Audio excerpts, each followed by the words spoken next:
Olá, mega seguidores! Gente, eu trouxe um verdadeiro presente.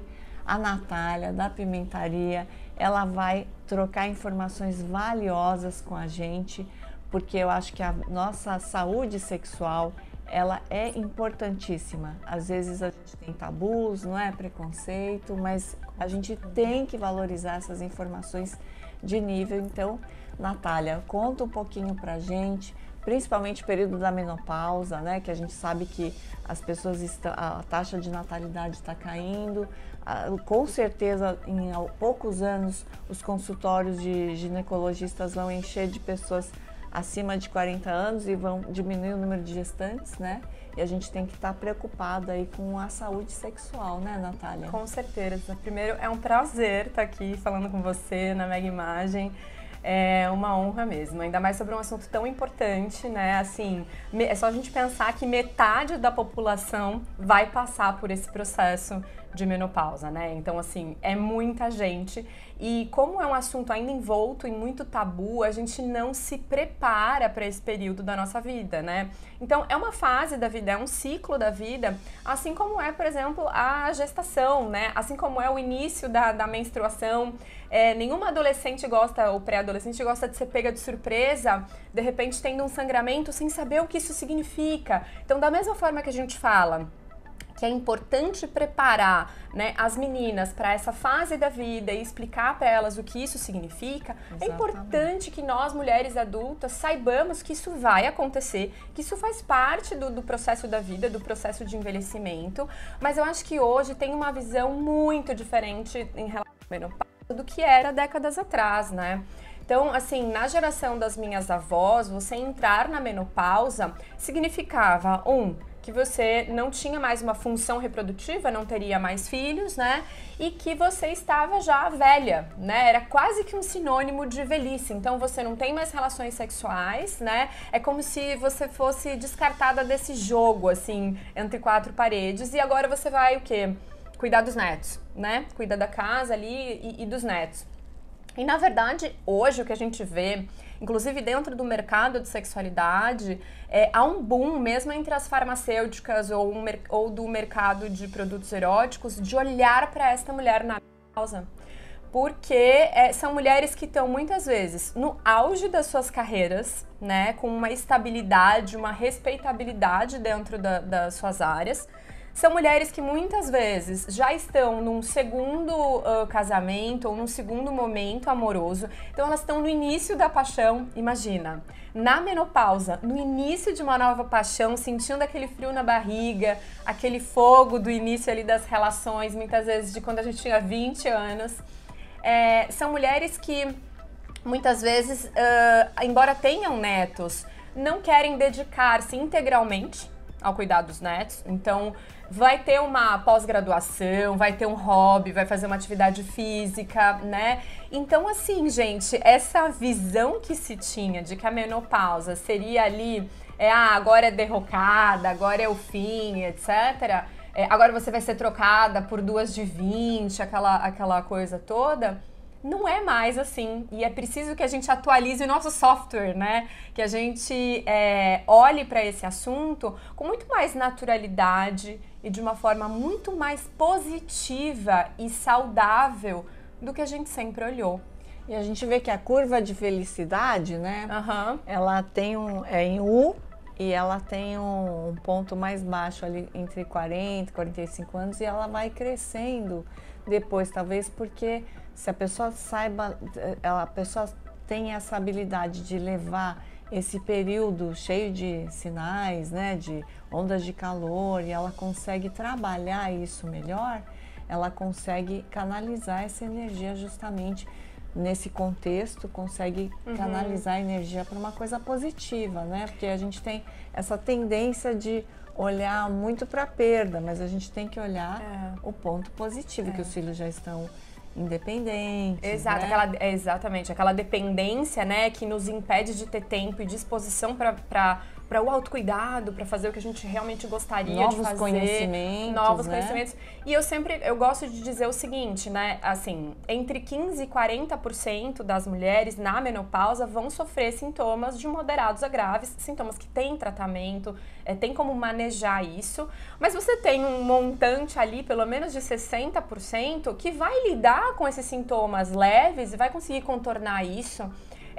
E pensando nos pontos positivos, né? Aquele medo que se tem, por exemplo, de engravidar, fica para trás. A menstruação, que é um incômodo para muitas mulheres, fica para trás, né? Então, a possibilidade de você entrar nessa nova fase da vida olhando para o que você ainda tem a fazer, para as possibilidades que estão à frente, não só para o que fica para trás, eu acho que é super importante. Você falou dessa curva em U em relação à felicidade, eu me lembrei agora que as mulheres, a partir dos 45, 50 anos, talvez a frequência sexual delas, segundo as pesquisas, diminua, mas elas têm mais qualidade, elas têm mais satisfação sexual.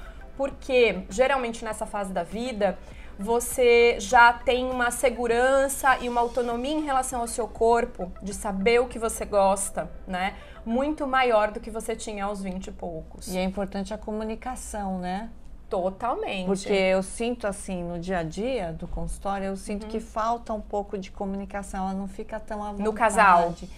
Para falar com o parceiro, olha, eu gosto de um estímulo, um sexo oral, então ela tem esse preconceito de se comunicar. Já a mulher que consegue ter essa interação com o parceiro, consegue ter uma comunicação mais efetiva, ela são passos que ela vai em direção à felicidade dela, não é verdade? Totalmente. Eu acho que assim, é muito importante a gente analisar sempre o contexto em que está essa mulher, né? Assim como o contexto em que ela está numa gestação, num puerpério, o contexto em que ela está na menopausa. Então é assim, eu tô chegando lá, eu tô me preparando para esse momento. Como eu tô me sentindo em relação ao meu corpo? Eu cuido da minha alimentação, eu faço exercícios físicos, eu tenho uma roda de amigas, né? Eu socializo, eu tenho uma atividade que me dá prazer. Independente de estar ou não numa relação fixa. Se eu estou numa relação fixa, eu tenho liberdade, intimidade para falar o que eu sinto, para pedir o que eu quero ou eu não tenho. Tudo isso vai ser determinante para a vivência dessa menopausa de uma forma positiva ou negativa, né? Então, não é simplesmente você fazer um exame que vai detectar uma queda brusca de um hormônio e tal, né? Tem um aspecto fisiológico que é inegável, né? Mas tem toda uma questão psicológica e relacional mesmo que a gente tem que levar em conta. Então, e a pessoa tem que ser proativa, né, Natália? Por exemplo, a amizade que você está falando. Claro que a gente vai tendo amizades durante a vida, mas elas precisam ser cultivadas, né? Se eu ficar só com o meu neto, se Deus quiser, não tenho neto ainda, mas se Deus quiser eu vou ter neto.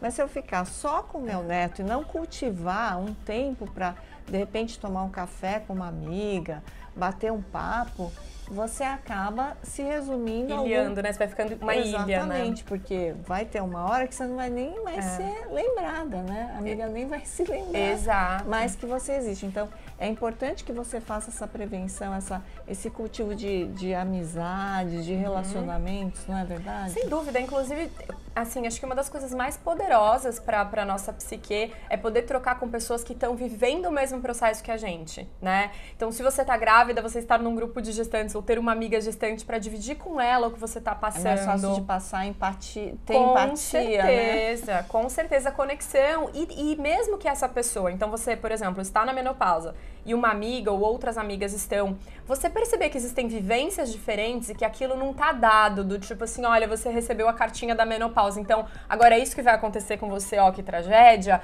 é você perceber que existem mecanismos para lidar melhor com essa situação. Um deles, como você falou, é a capacidade de você perceber que você precisa ter esse protagonismo em relação ao seu autocuidado.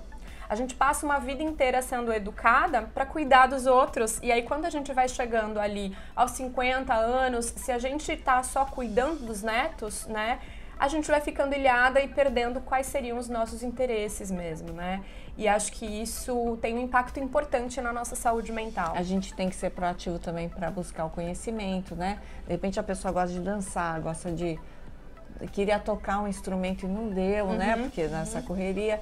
Então, esse é o momento, né, Natália? Esse de é o investir numa uma atividade prazerosa para a mulher, né? Especialmente se isso vem a calhar, por exemplo, com uma aposentadoria, né? Porque você tem mulheres que vão entrar na menopausa, né? Que é um processo que não é do dia pra noite. A gente vai falar sobre isso num vídeo aí a seguir, mas não é do dia pra noite. Então, se você entra na menopausa e ao mesmo tempo você tá se aposentando, você vai ter mais tempo livre. Esse tempo livre, ele pode ser positivo ou não, depende do que vai ser feito dele, né? Então, se você se engaja numa coisa nova e você percebe que a sua vida não estagna e acaba ali, que ainda tem muitas descobertas a serem feitas, isso vai ter um efeito muito positivo no seu psicológico e como o seu corpo, inclusive, vai responder a essa queda hormonal que vai caracterizar aí a menopausa. A pessoa tem que se policiar, né? Porque eu vejo muita gente assim, eu vou fazer uma maratona na Netflix. E aí é muito mais passivo, é muito mais tranquilo ficar na frente de uma TV só assistindo maratona, né? Sim. Ao invés de eu tentar fazer um trabalho voluntário, sair de casa, né? Tomar um sol. Eu acho que é importante a gente permanecer ativa no mundo, proativa, né? Tem que ser proativo, porque as coisas não vão cair no seu colo. As pessoas precisam ir atrás. Sem dúvida. Então tá ótimo. Obrigada, Natália. Obrigada pelas a você. informações.